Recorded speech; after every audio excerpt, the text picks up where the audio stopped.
it's predicted or prophesied by great devotees.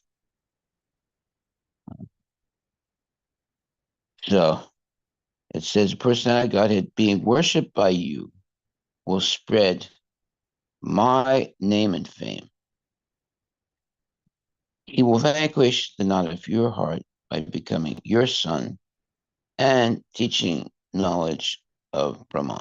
So it's we're saying or prophesizing the future appearance of Kapila Muni, the Supreme Personality of Godhead, an incarnation of the Supreme Personality of Godhead. Okay. And in the purport, it says, when the Supreme Personality of Godhead comes to disseminate spiritual knowledge for the benefit of all people, he generally descends as the son of a devotee, being pleased by the devotee's devotional service. The Supreme Personality of Godhead is the father of everyone.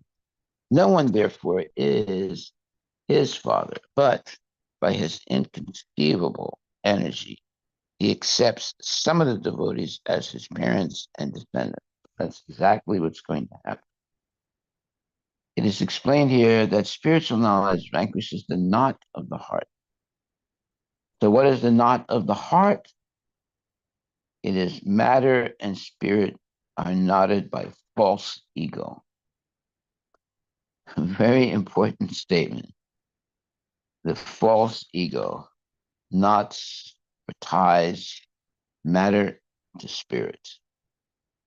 This identification of oneself with matter, which is called Hridaya Granthi, exists for all conditioned souls, not for transcendental souls. And it becomes more and more tightened when there is too much affection for sex life.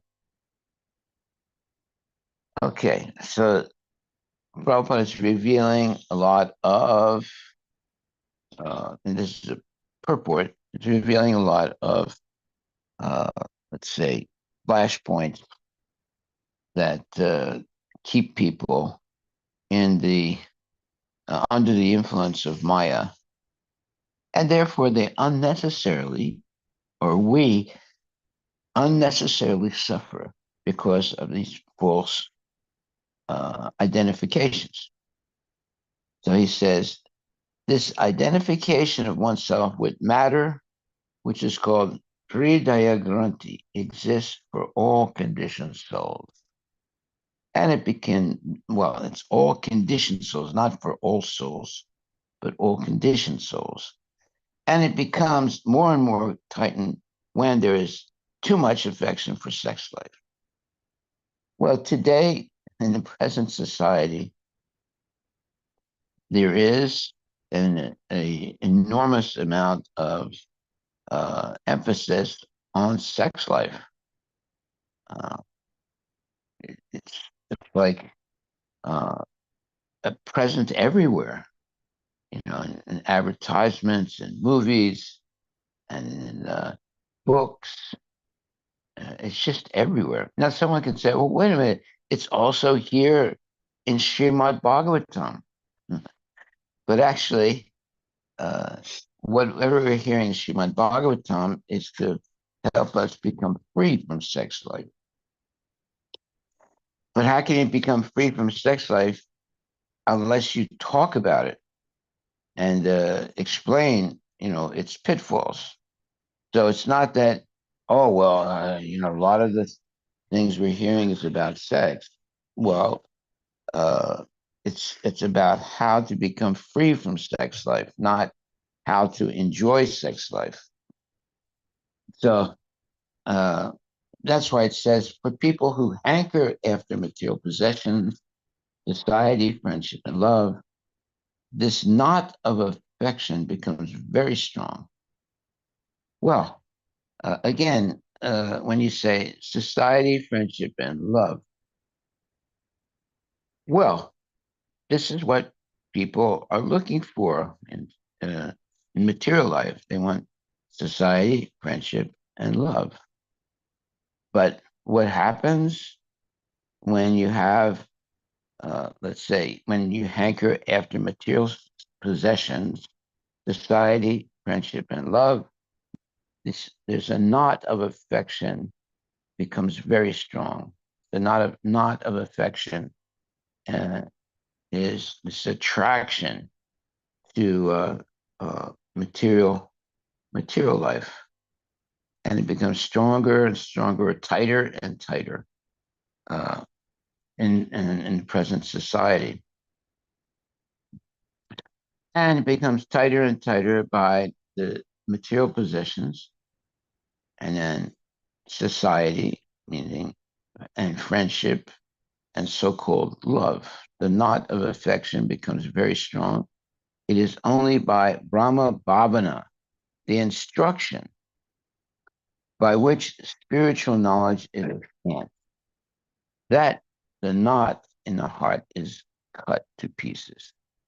So this is basically what Prabhupada is doing.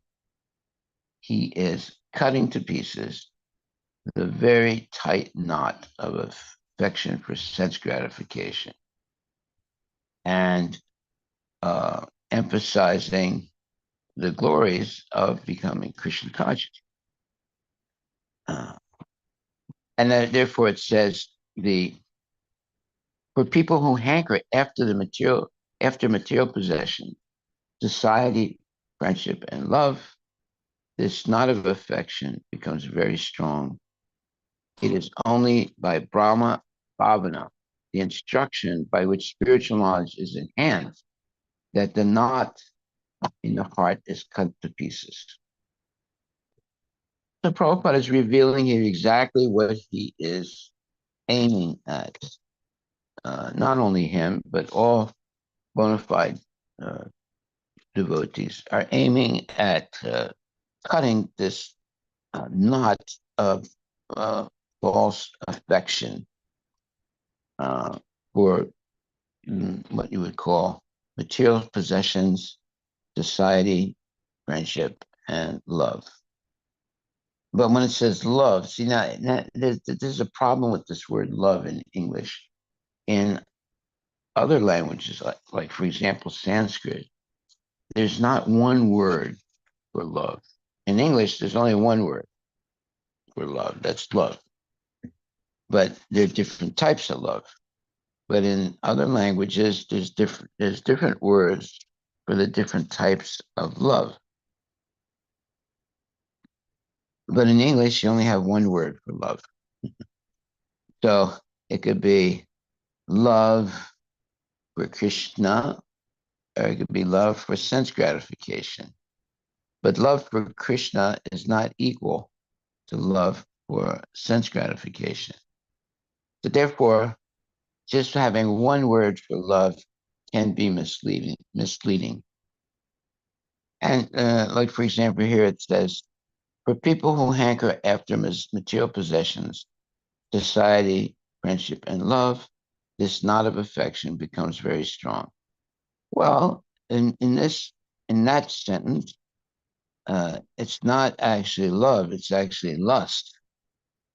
And but they're using the word love, but it doesn't. Uh, see, in English, there's only one word uh, for love, and therefore there has to be an explanation of whether it's love for God or love for sense gratification. Whereas in other languages, they have different words for love, for the different types of love. Okay, so what happens when there's this, let's say, entanglement of for hankering for material possessions, society, friendship, and love? Well, there's a knot of affection becomes very strong. So a knot is something that ties you very tightly, and tightly to what? Tightly to sense gratification. So therefore, it's not really love in the sense of love for God. Now it becomes what you would call lust and lust for sense gratification. So this knot of affection becomes very strong by material possessions, society, friendship, and love. Well, okay, we're understanding it's not actually a love for God or pure love. It's lust, and it's a knot of affection. Uh, but that knot of affection is actually negative. It's not positive. Okay, and it is only by Brahma Bhavana, the instruction by which spiritual knowledge is enhanced, that the knot in the heart is cut to pieces. No material weapon is needed to cut this knot, but it requires bona fide spiritual instruction. Very significant statement. Kardama Muni instructed his wife, Devahuti, that the Lord would appear as her son and disseminate spiritual knowledge to cut the knot of material identification. Well, this is basically what Prabhupada did also. He appeared and began to preach Krishna consciousness. Actually, he thought as soon as he would start to preach Krishna consciousness in America, people would say, well, now we know who you are, Swami, and what you're teaching, but we're not interested. You can go back to India. He thought, once he starts preaching Krishna consciousness, and people would tell him, well, you go back to India. We're not interested. But fortunately, the hippies became interested. And he started preaching to the hippies in the lower Manhattan, in the Bowery, which was full of, really low class people. But he was able, by his purity and what you would call his complete surrender to Krishna, to get his message heard and understood little by little.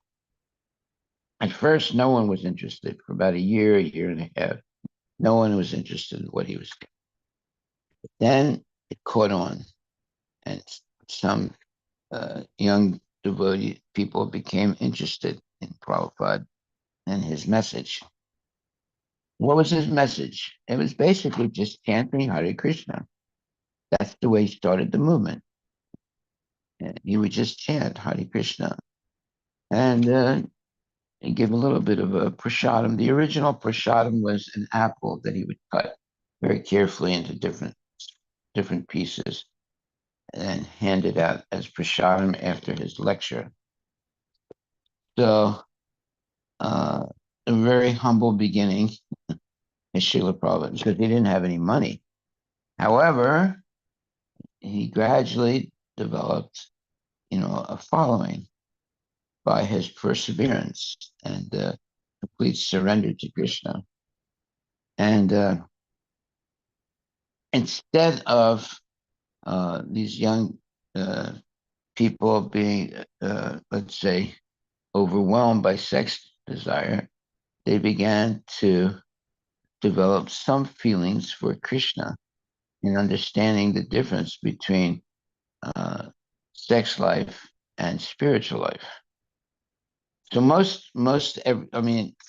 was living at that time, in, the 1960s, and sex life was very prominent. I mean, it's always been prominent in material life.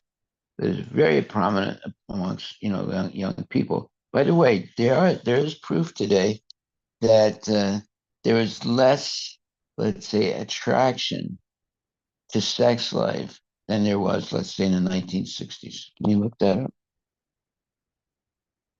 Amongst young people. Okay. And so Prabhupada says, this identification of oneself with matter, which is called Hridaya Granthi, exists for all conditioned souls. And it becomes more and more tightened when there's too much affection for sex life. What does it say? Okay. The explanation was given by Lord Rishabha and to his sons that this material world is an atmosphere of attraction between male and female. That attraction takes the shape of a knot in the heart, and by material affection, it becomes still more tight. What's it say? So the proportion of young adults who reported having two or more sexual partners also declined from about 23% in 2011 to 10% in 2021.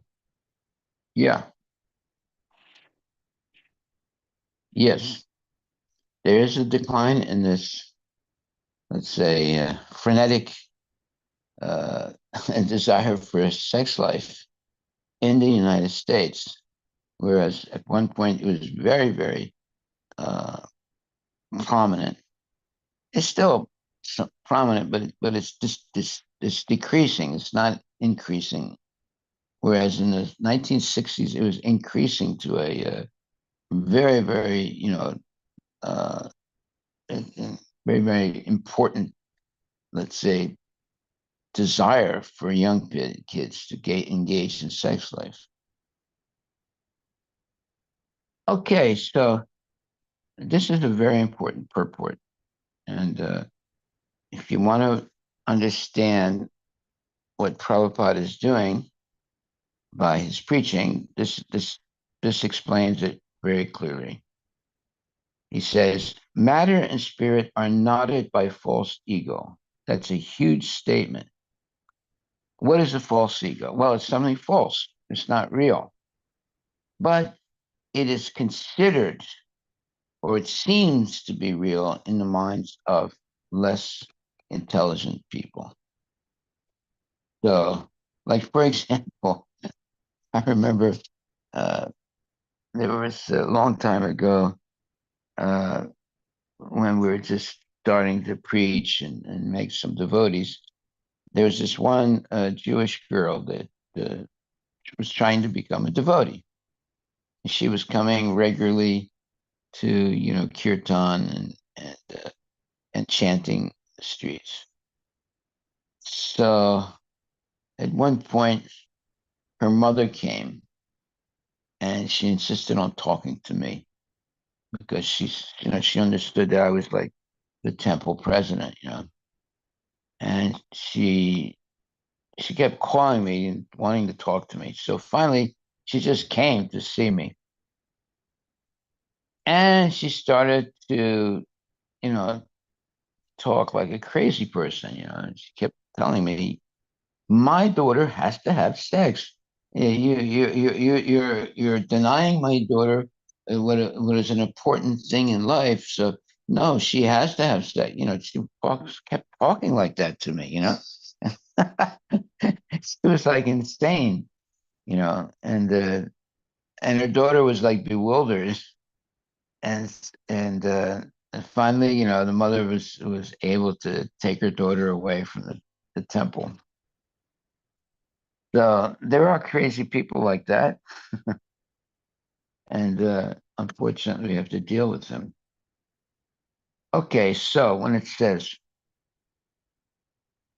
the identification of oneself with matter, which is called Hridaya Granthi, exists for all conditioned souls, and it becomes more and more tightened when there is too much affection for sex life. The explanation was given by Lord Rishabha to his son that this material world is an atmosphere of attraction between male and female. It's a great statement.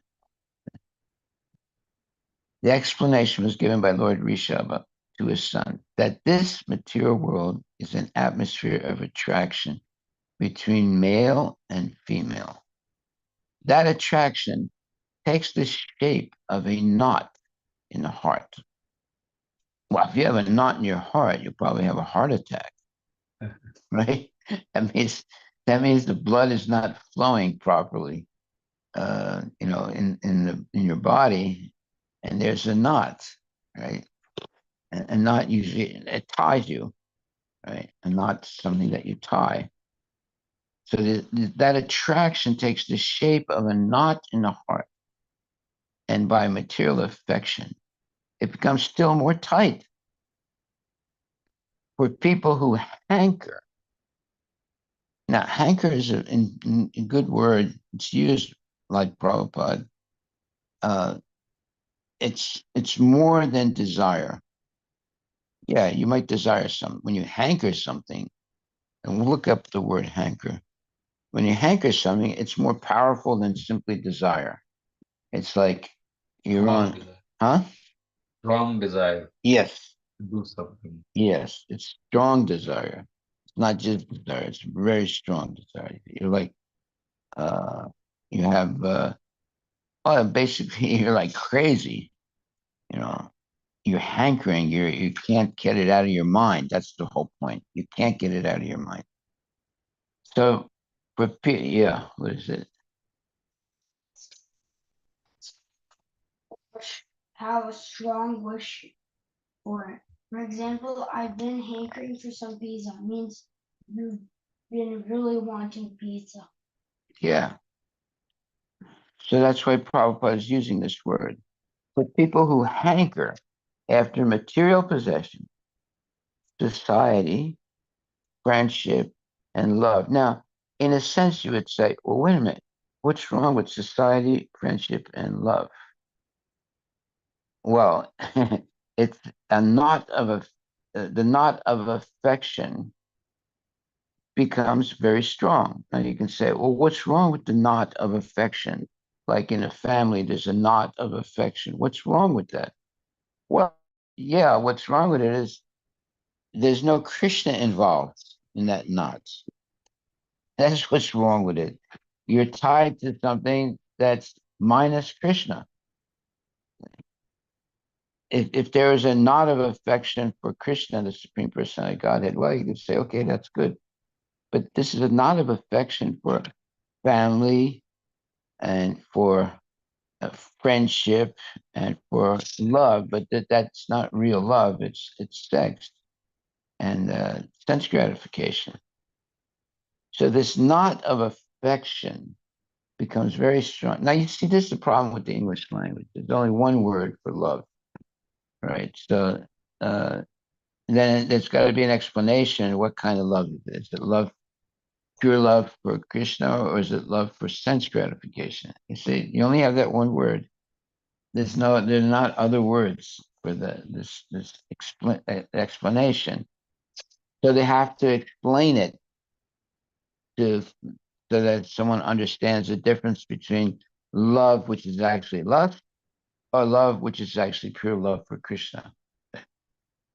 It'd be better if they just used the word lust instead of love. But anyway, they're using the word love. So society, friendship, and love. So there's a statement by, is it Rudyard Kipling? Uh, there's a statement about society, friendship, and love. It's like nectar, something like that. There's a statement, a poetic statement. I forget exactly what it is. Uh, Society, friendship, and love. You find anything?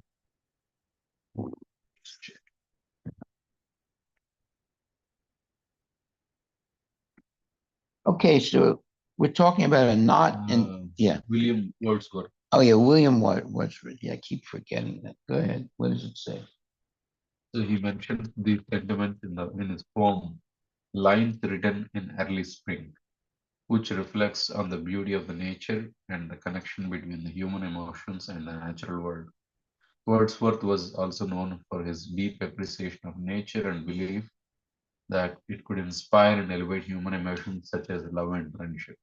In the poem, Wordsworth expresses how nature's harmonious state contrasts with the discord he perceives in human society, highlighting how essential friendship and love are to human happiness, akin nectar, the sweet, sustaining essence. So this was written by William Wordsworth.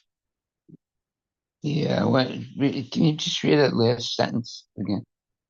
In the poem, Wordsworth expresses how nature's harmonious state contrasts to the discord he perceives in human society. Discard.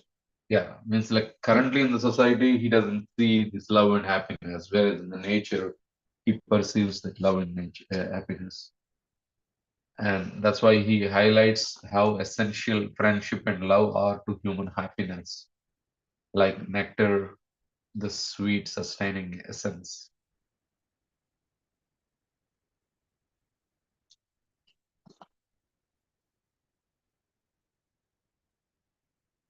Uh, let's see. Read that one more time. Let me hear that. The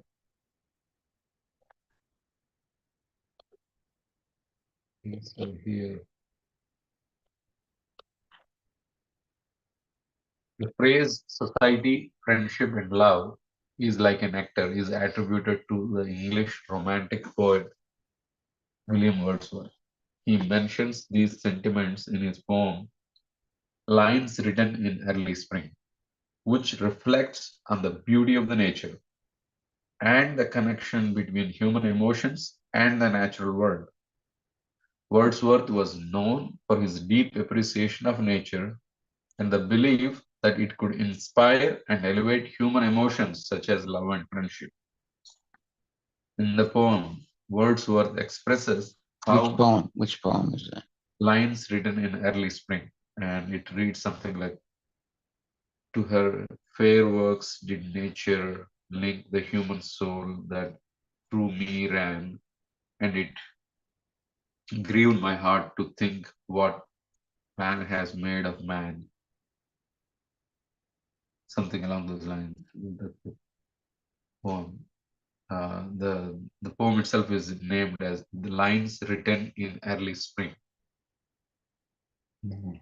In that poem, Wordsworth expresses how nature's harmonious state contrasts with the discord he perceives in the human society, highlighting how essential friendship and love are to human happiness, akin to the nectar, the sweet and sustaining essence. Well, how about when there's like an earthquake or a tsunami or you know very bad weather? What about that? Yeah. He's talking about an idyllic Yes. aspect of nature, but there's another aspect of nature that's very harsh and people die, horribly. Yeah. Uh, So, and who was he talking about? Wadsworth? Or William Wordsworth. yeah. So, you can see how, with words, they paint a picture of something that's idyllic and desirable. But there's another aspect that's not idyllic and desirable in the same nature. So, Well, that's what words do. They only take one visualization of something and then they try to you create. see, no, okay, this is important. Prabhupada says that there's actually nothing is good in the material world. Why? Because there's birth, there's old age, there's disease and death. So how can we, let's say, idealize material life or the material world when these things are so prominent and you cannot avoid them? You see, so all this mellifluous means all this, pretty language, glorifying, nature or uh, love or things like that. It's misleading because there's the specter, specter, of birth, death, old age, and disease. So in the in Middle Ages, sometimes they would have these paintings of uh,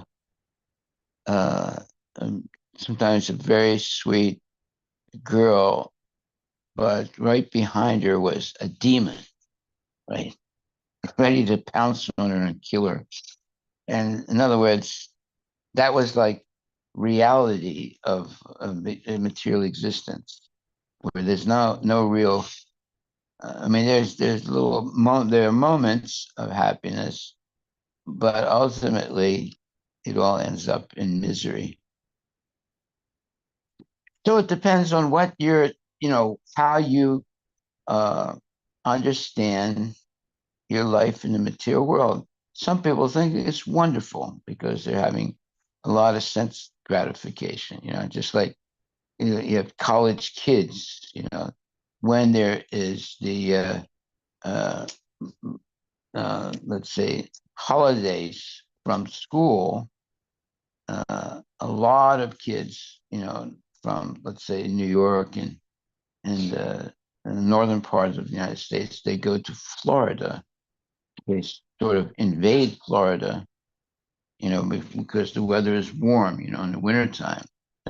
It's warm in Florida still, and they're swimming and things like that. And they all go there, and, for like a week or two during the spring break, they just engage in all kinds of sense gratification. And that spring break is like, breaks your brain and breaks your body. And they just engage in sense gratification. And it just shows that they're not being educated in schools. And not everyone, but a lot. And they can't wait for the spring break where they go to Florida and they engage in very intense sense gratification. Then they go back again and so-called study for their exams and so forth. So you see, it's really low class culture. There's not real love. There's just desire for sex, and there's not real, let's say, uh, advancement of society, because these are the people that are going to be the future leaders of the war of the United States. They're getting degrees in sciences and other things. They'll be the next generation's leaders, but actually they're engaging in very low class behavior. So how is that going to be good for the country? It's not going to be good for the country. Now, on the other hand, you have uh, schools like West Point, where they train young men and women to get into the army or the armed forces and be very regulated in their life. So on one side, you have uh, the kids that go to liberal colleges and learn all about different types of sex and intoxication and reading poems like Wordsworth and so forth. And uh, they basically they're very lusty. And then you have the kids that are growing up in West Point Army, uh, where you have to have shaved head and you have to be very uh, let's say dedicated to the American uh, let's say armed forces and strict uh, lifestyle and so forth. But there's always that undercurrent of sense gratification, whether you're in West Point and you're learning to be regulated and to be a member of the armed forces, or when you're very highly liberal colleges like you know what do you call it like the liberal colleges in the United States, where the kids are, they don't have to have a uniform on. They're not the they just engage in a lot of sense gratification, and uh, and they try and they cheat on their exams. You know how much cheating there is in examinations in the United States? It's unbelievable. Once you look that up, how many kids when they're taking tests they cheat. They're looking at somebody else who is a good student, and they just copy what that student's writing in the test. Or there are different ways that they can cheat to pass tests. Uh, it's very There's really a lot of cheating on tests in the United States by students. 2012 Yeah. survey conducted by Josephson Institute of Ethics found that 51% of high school students admitted to cheating on an exam in the past year. Mm-hmm. 51. Yes. Yeah, and furthermore, research published in journal Science and Engineering Ethics indicates that 60 to 70% of college students admit to some form of academic dishonesty, including cheating in exams. Yes. Full circle. So in high school, and 18% of high school students have admitted to cheating at least once.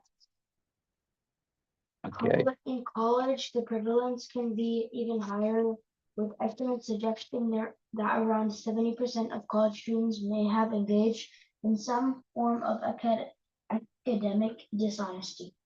Factors influencing these rates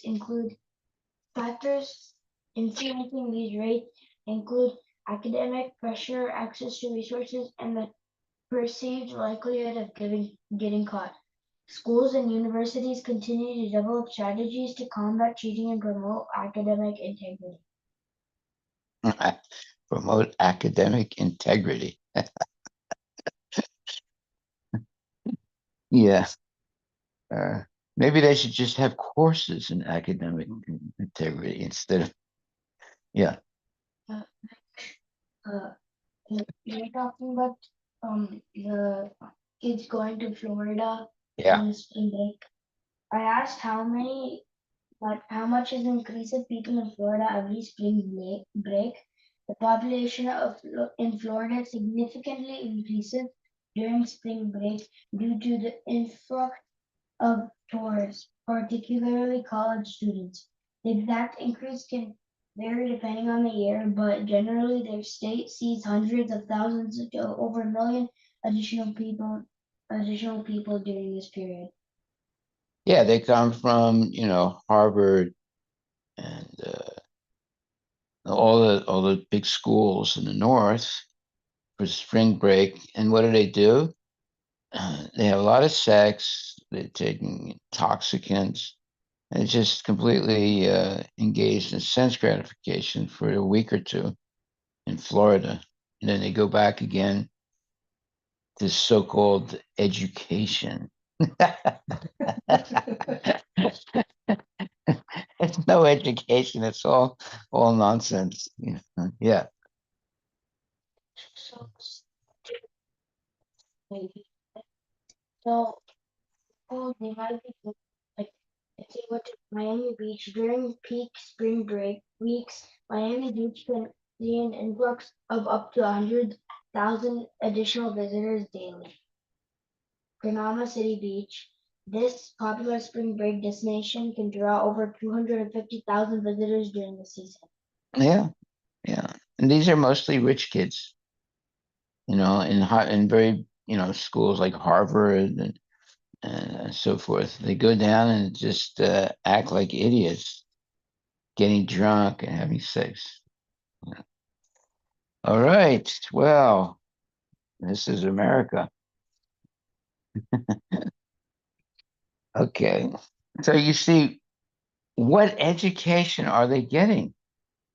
Right? They're not getting an education that teaches them to control their senses. They act like, they have ties and suits and they have, they speak nicely, but when there's vacation, they act like animals. So they're not really being educated. You know. The whole thing is a sham. And then when they get, big jobs, they also get caught cheating or they become mean, and exploit people. And I'm just interested in making money. That's it, and enjoying sense gratification. Okay, so that is the lower part of America. Now they have schools, they have Christian schools, and they have Christian colleges where they try and teach kids principles, spiritual principles. Uh, we over time. Okay. 10 minutes. So that there are Catholic, colleges, and there are, let's say, there are colleges where they're trying to teach uh, good things, right? But the liberal colleges, they they just basically teach kids uh, to be nonsense, complete nonsense, and they're very atheistic now. It used to be. I remember when I was in high school, and the day that the Congress of the United States passed a law saying that uh, reading the Bible before uh, and the first thing in the morning in school was not allowed anymore. When I was going to school, the first thing they would do every day was read the Bible, something from the Bible, and we would all listen. So I was in an elite school, it was Central High School in Philadelphia, where people with very high IQs would get go to that school. And I remember the day, and we had a very strict teacher who was a minister also, but he was also a teacher in Central High School. Central High School was an elite high school where so-called very good students would go to that. You'd have to qualify to get into that school. It was a public school, but it was for high achievers. So I was in that school, and the day that reading the Bible was no longer permitted, right? So our teacher, who was a minister and a very religious Christian, that day he was really upset. Right? So, and then most of the students in the school were Jewish. Obviously they were not Christian, right? So that day the teacher was really he was upset. You could see it, and all the kids were really happy. All the Jewish kids were really happy and no more Bible. And then he asked one of the kids. He said Stein. He was calling him by his last name. He said Stein. Uh, Open the window. So Stein gets up and he goes to the window and he's trying to open it and it won't go up. Right. So then the teacher walks over and he sees Stein trying to get that. Stein is his last name, right? Trying to get that window up and it won't go up. And he says, "Wait a minute." So they move over Stein. And then like this is boom, the window went up as soon as the teacher, and he said, "You see, Stein, when you're not a Christian, you can't do things properly."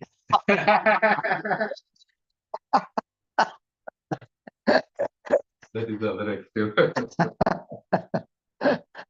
He was really angry that day because he couldn't read the Bible anymore. Yeah, yeah, a lot of funny things were happening in America, and from that point on, there was a big deterioration in the qualities of people, especially young people in America. You know, they had what's called the sex, what do you call it? Revolution in America in the 1960s. And there was drugs all over the place. There were drugs. Everybody was taking LSD. Not everybody, but a lot of kids were taking LSD. And really, Currently, according to the studies at that time in 1960, 60% of the young adults were sexually active by their early 20s. right, Now that number, at least in the high schools, is dropped down to about 30%. right. It's dropped down definitely. But their kids were also taking drugs, heavy drugs. LSD was a very heavy drug. A lot of kids were taking LSD. And you had that, what was his name? I forget his name. Anyway, it's good I forgot his name. He was he was a brilliant scientist who was, uh, you know, pushing LSD to be used by kids. And he himself was using it also. I forget his name now. He's a very famous scientist. And he eventually died. Timothy Leary. Timothy Leary, yeah, that's him. He eventually died from taking LSD himself. He was a Harvard professor. He was a Harvard professor, exactly. And he made it very, very popular amongst students to take LSD. What's it say about him? So the scientists most famously associated with promoting LSD in 1960s was Timothy Leary. Leary was a psychologist and Harvard professor who became an advocate for therapeutic and spiritual benefits of LSD, a powerful psychedelic drug. Leary's involvement in LSD began in the early 1960s when he started experimenting with the drug initially as part of a research project at Harvard University. He believed that LSD had the potential to expand human consciousness Mm-mm. and could be used for psychological and spiritual growth. Leary coined the famous phrase turn on, tune in, drop out, which became synonymous with the counterculture movement of the 1960s. Leary's advocacy for LSD, along with his publicized experiments and lectures, played a significant role in the drug's widespread use in the 1960s, particularly among the counterculture and youth movements. However, his controversial stance eventually led to his dismissal from Harvard and contributed to US government's decision to criminalize LSD in 1968. That didn't stop it. It was all over the place. You could very easily get it.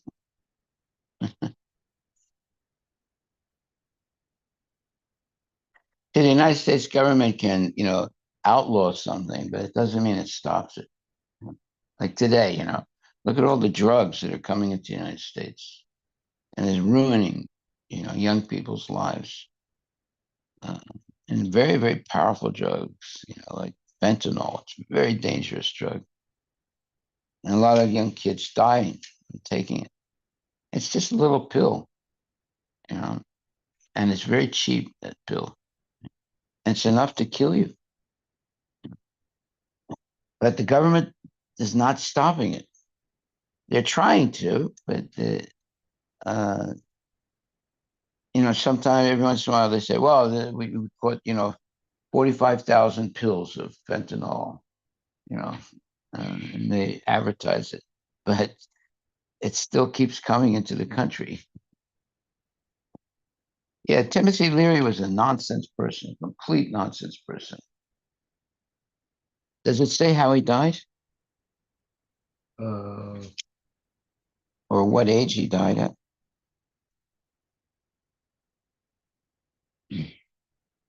He was pushing LSD for the he youth. died at the age of 75. Oh, He 75. passed away from prostate cancer. Oh, okay.